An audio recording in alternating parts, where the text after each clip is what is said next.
penyelesaian sengketa wakaf. Nah, penyelesaian sengketa wakaf ini menjadi sangat menarik bagi saya.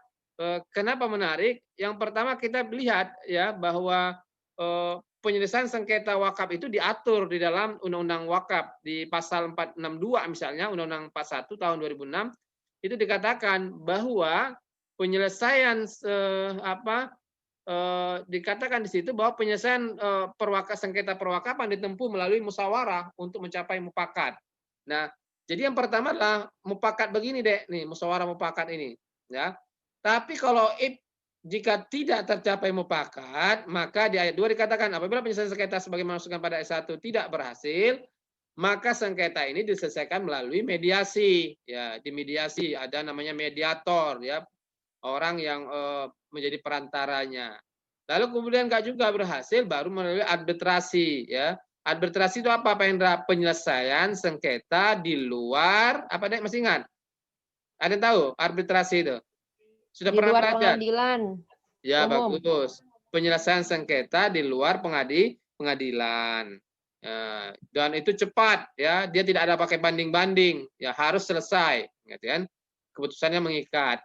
Tapi kalau juga enggak di pengadilan. Nah, kita sudah belajar beberapa pertemuan yang lalu ya, ketika belajar tentang penyelesaian sengketa zakat misalnya, yaitu bisa diselesaikan di pengadilan agama, bahwa pengadilan agama ya tidak hanya menyelesaikan NTCR nikah talak cerai rujuk, tapi juga bisa menyelesaikan